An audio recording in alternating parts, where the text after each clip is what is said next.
Assalamualaikum warahmatullahi wabarakatuh. Perkenalkan, nama saya Anissa Fitri dari kelas 12 IPA. Dalam video ini saya ingin menjelaskan mapel PPKN dari bab 1 sampai dengan bab 2.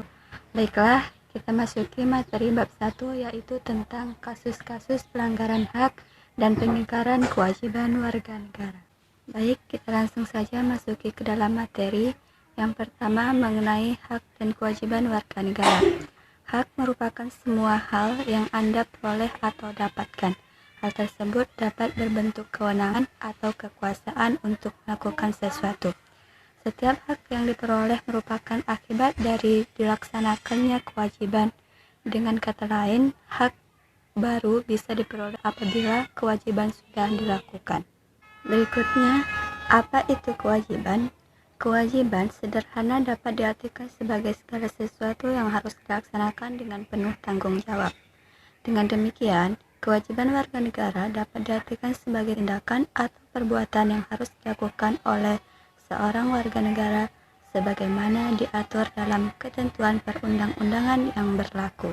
Materi yang kedua yaitu substansi hak dan kewajiban warga negara dalam Pancasila. Yang pertama, pendahuluan. Pancasila menjamin hak asasi manusia melalui nilai-nilai yang terkandung dalamnya. Nilai-nilai Pancasila dapat dikategorikan menjadi 3, yaitu nilai dasar, nilai instrumental, dan nilai praksis. Ketiga nilai tersebut secara langsung ataupun tidak langsung mengatur hak dan kewajiban warga negara sebagaimana dipaparkan berikut ini. Jadi, nilai Pancasila ada 3 ya. Yang pertama adalah nilai dasar, yang kedua nilai instrumental, dan yang ketiga adalah nilai praksis. Saya pertama akan menjelaskan hak dan kewajiban warga negara dalam nilai dasar nilai-nilai sila Pancasila. Nilai dasar berkaitan dengan hakikat kelima sila Pancasila, yaitu nilai ketuhanan, nilai kemanusiaan, nilai persatuan, nilai kerakyatan, dan nilai keadilan. Pada intinya, nilai dasar itu berkaitan dengan hakikat kelima sila Pancasila, di mana setiap sila ini memiliki nilai dasar masing-masing. Baik, kita lanjut saja. Untuk yang kedua, hak dan kewajiban warga negara dalam nilai instrumental sila-sila Pancasila. Nilai instrumental pada dasarnya merupakan penjabaran dari nilai-nilai dasar yang terkandung dalam Pancasila. Itulah tadi nilai instrumental. Pada intinya adalah nilai instrumental itu merupakan penjabaran dari nilai dasar yang terkandung dalam Pancasila. Kemudian yang ketiga adalah hak dan kewajiban warga negara dalam nilai-nilai praksis sila-sila Pancasila. Nilai praksis pada hakikatnya merupakan perwujudan dari nilai-nilai instrumental. Dengan kata lain, nilai praksis merupakan realisasi dari ketentuan-ketentuan yang termuat dalam peraturan perundang-undangan yang terwujud dalam sikap dan tindakan sehari-hari. Nah, itulah nilai praksis dari hak dan kewajiban warga negara dalam nilai praksis sila-sila Pancasila. Materi yang ketiga yaitu kasus-kasus pelanggaran hak dan pengingkaran kewajiban warga negara. Pelanggaran hak warga negara merupakan akibat dari adanya kelalaian atau pengingkaran terhadap kewajiban baik yang dilakukan oleh pemerintah maupun oleh warga negara sendiri. Materi yang keempat yaitu penanganan pelanggaran hak dan pengingkaran kewajiban warga negara. Pertama, upaya pemerintahan dalam penanganan kasus pelanggaran hak dan pengingkaran kewajiban warga negara.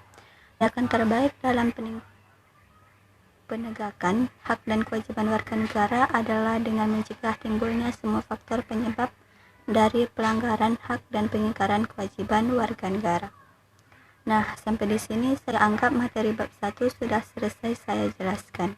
Baiklah, kita lanjut masuk ke materi bab 2 yaitu tentang perlindungan dan penegakan hukum di Indonesia. Untuk materi yang pertama adalah hakikat perlindungan dan penegakan hukum. Simanjuntak mengartikan perlindungan hukum sebagai segala upaya pemerintah untuk menjamin adanya kepastian hukum.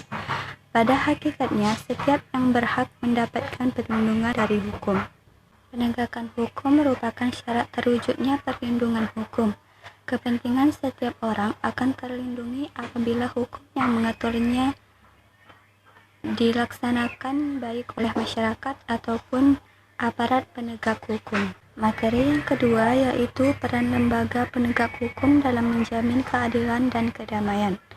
Lembaga penegakan hukum yang pertama Kepolisian Negara Republik Indonesia, yang kedua Kejaksaan Republik Indonesia, yang ketiga hukum sebagai pelaksana kekuasaan kehakiman, yang keempat advokat dalam penegakan hukum. Materi yang ketiga yaitu dinamika pelanggaran hukum.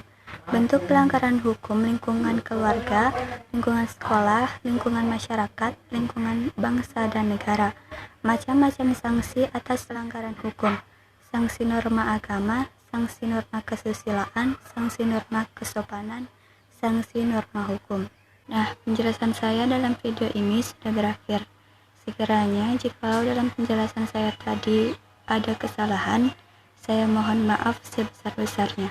Saya akhiri dengan ucapan wassalamualaikum warahmatullahi wabarakatuh.